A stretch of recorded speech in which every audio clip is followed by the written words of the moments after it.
السلام عليكم ورحمة الله وبركاته. معاكم خالد من قناة محمود طيور مصرية وفيديو جديد كالعادة. أتمنى لو أول مرة يشوفنا على اليوتيوب تشترك في القناة وتفعل زر الجرس عشان يوصلك إشعار بكل فيديو جديد. علامات وضع البيض عند أنثى الرز أو عند الرز. ناس كتير بتواجه مشاكل عدم الإنتاج من الرز بشكل كبير. يعني في ناس بتشتري رز يقعد عندها سنة أو اتنين ما يشتغلش.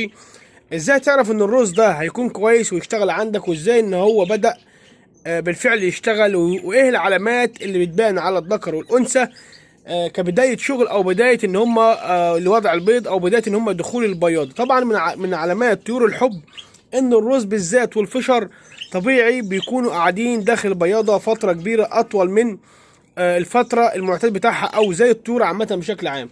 يعني الرز والفشر طبيعي بيحب القعاد جوه في البياضه، ما بيخرجش بره في القفص الا قليل جدا. يعني ممكن لو انت مربي طيور روز او فشر ممكن ما تلاقيهمش خالص، او ممكن انت ما بتشوفهمش نهائي خارج البياضه.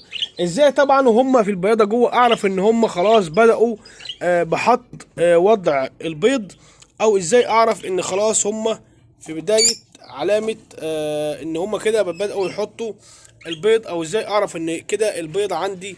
طبعا حضراتكم شايفين ادي البيض اهوت، دي انثى روز ما شاء الله، قص روز البينو ما شاء الله، حاطط 4 حصوات اهوت ما شاء الله. ربنا يبارك ويبارك للي بيتفرج كمان، وربنا يرزق الجميع ان شاء الله.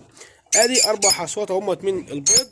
ده قص روز اهوت، تمام، قص روز البينو بيور، حاجه ما شاء الله، احجام زي ما حضراتكم شايفين، احجام محترمه، قص روز كويس جدا.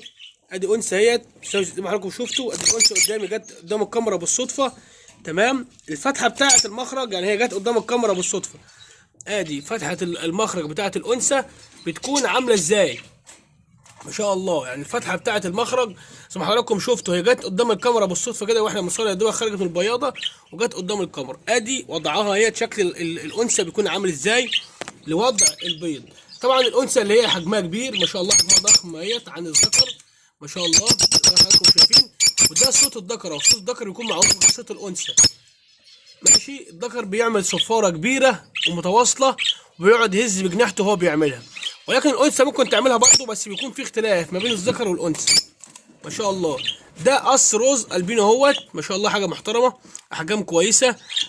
ده بتبدا العلامات بقى اللي بتبان على الانثى. بتلاقي فتحه المخرج من تحت، او من عند الفتحه بتاعه الانثى بتكون ساقطه لتحت، او بتكون بداية كده نازلة لتحت خالص، يعني ما بتكونش زي المعتاد. ممكن نجيبها ونوريكم الشكل بتاعها عامل ازاي.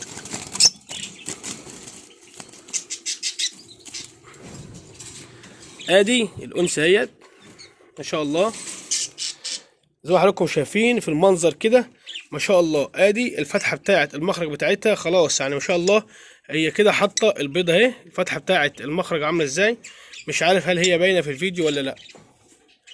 ما شاء الله زي ما حضراتكم شايفين بيكون بقى موسعة، او بتكون الفتحة زي ما حضراتكم شايفين الفتحة اهيت بتكون بنفس الشكل ده، بيكون باينة جدا او باينة خالص ان هي كده بدأت ان هي خلاص بقى بوضع البيض. زي ما حضراتكم شايفين ادي الفتحة بتاعة الانثى عاملة ازاي. ثواني هنظبط كده الكاميرا. ادي زي ما حضراتكم شايفين بيكون بقى بدأ التساقط بالريش. زي ما حضراتكم شايفين بتلاقي بقى ايه من تحت من عند الانثى. ادي الشكل العام بيكون ليها للطبيعي اللي يكون الانثى الكبيره الشغاله، او يكون انثى خلاص قربت بوضع البيض، بتكون بنفس الشكل ده، تمام.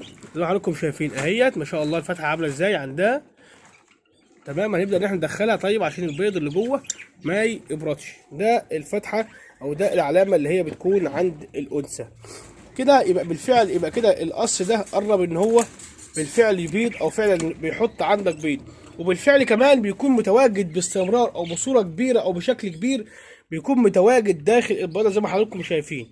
ادي هنفتح البيضه اهوت عليه، هنفتح البيضه كده اهو زي ما حضراتكم شايفين. ادي القص اهوت، ادي الذكر ده خرج، وادي الانثى اهيت كانت جوه اهيت. ده بدايه او وضع علامات حط البيض للانثى. افضل طريقه تعرف بيها تمسك الانثى في ايدك، وبعد كده تبدا تفتح او تبص على علامه المخرج بتاعتها. تبص على علامه المخرج بتاعتها، بيكون علامه المخرج بتاعتها بدات تطرى او بدات يعني توسع، ما بتكونش زي الاول. بيكون الشوكه او العظمتين، عند الانثى غير الطبيعي بتاعها، يعني بتكون بقى بدات تفتح خالص وبدات توسع خالص زي ما حضراتكم شايفين.